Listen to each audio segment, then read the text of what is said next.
The echo of liberty. The year 1775, in the bustling port of Boston, was not a time for quiet contemplation. It was a time of whispers and shouted promises, of spilled tea and looming conflict.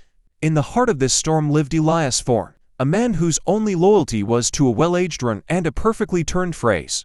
A former bookbinder, now a purveyor of rare sentiments, a fancy title for a freelance letter writer. Elias possessed a mind as sharp as his chisel, and a wit as dry as a week-old biscuit. He wasn't a patriot, nor was he a loyalist. He was, in his own words, a man observing a play with a very long run time. His business, a small shop tucked away on a crooked cobblestone street, was a sanctuary from the political fervor. Here, amidst the scent of vacant aged paper, Elias would craft passionate love letters for lovelorn sailors and scathing missives for disgruntled merchants. His latest client, a stout and perpetually flustered haberdasher named Mr. Hemmings, wanted a letter to his estranged brother in London. Tell him, Mr. Hemmings huffed, that the king's taxes are as ridiculous as a wig on a pig. Elias dipped his quill in the inkwell, a small smirk playing on his lips. An excellent turn of phrase, sir. I shall endeavor to elevate it to the level of high treason. That the political maelstrom was an uninvited guest,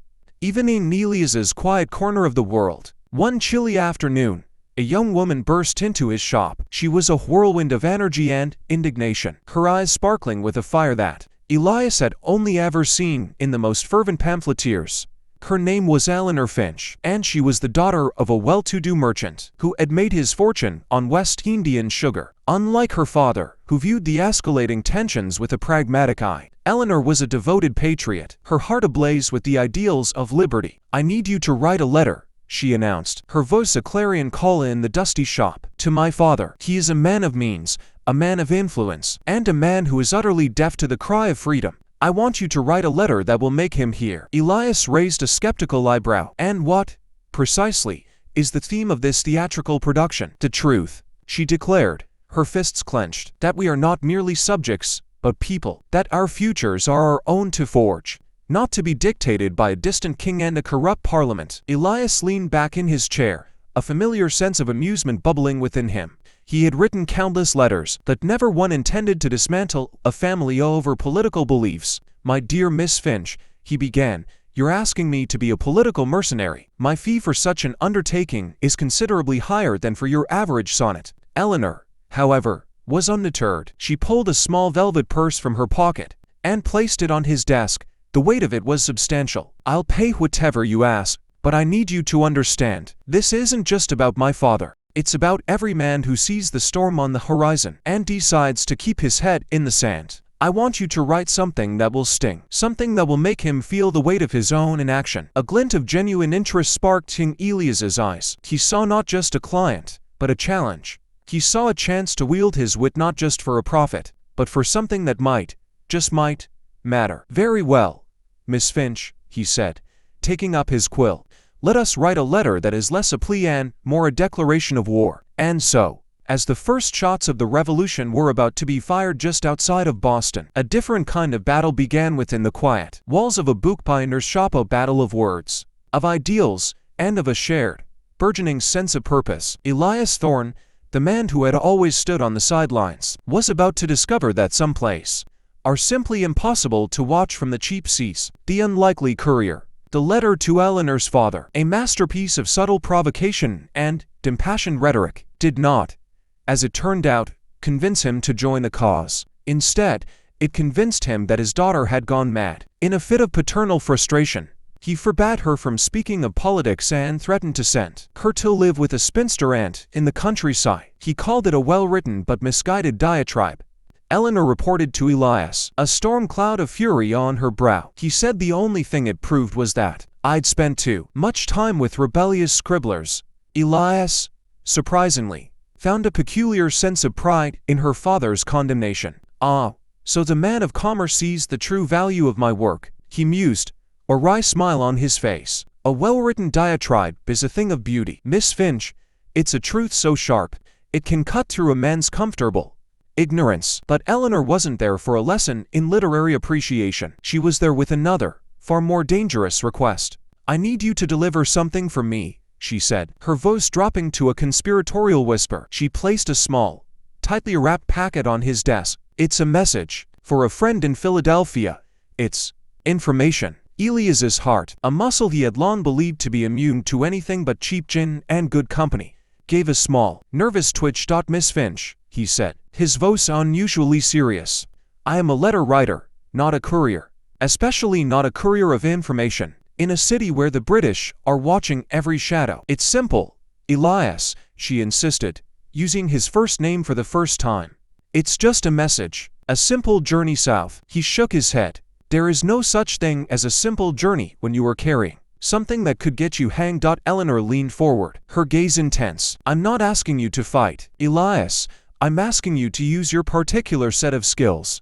You're observant, you're charming, you can talk your way into, and out of, most situations. You're a ghost, Elias. No one would ever suspect you. My father would never let me leave the city, and the men who would usually do this work are all under British surveillance. You are the perfect choice because you are the most unlikely choice." He considered her words. She was right, of course. He had spent his life cultivating a persona of amiable disinterest, of a man whose only concerns were the quality of his ink and the state of his wit. Who would suspect him of being a revolutionary? He was a man of words, not action. And yet, as he looked at her, at the fire in her eyes, he felt an unexpected flicker of something akin to purpose. The thought of an adventure, however perilous, was a compelling one. He was tired of observing the world from his dusty little shop. Perhaps it was time to step onto the stage, if only for a brief, and potentially fatal, scene. "What is the content of this information?" he asked, picking up the packet. It was surprisingly light. "That," she said, "is not for you to know. Your job is to deliver it to a certain address in Philadelphia, and you are to give it only to the man who answers to the name of Silas." Elias sighed. A long, theatrical exhalation. Silas, an excellent, if somewhat generic, name for a man of secrets. "Very well, Miss Finch. I shall undertake this simple journey, but be warned. My fee for this particular narrative will be astronomical. I expect at least a dozen good bottles of rum upon my safe return." With that, he tucked the packet into a hidden pocket in his coat, a pocket he usually reserved for his most scathing and anonymous critiques of the local constabulary. He walked out of his shop and into the world, no longer a mere observer, but an active, if reluctant, participant in the unfolding drama of a new nation. He was, to his own eternal bemusement, a spy, a man whose wit was now his most dangerous weapon, and whose only mission was to deliver a packet of unknown importance to a man named Silas. The irony of it all was almost enough to make him smile. Almost.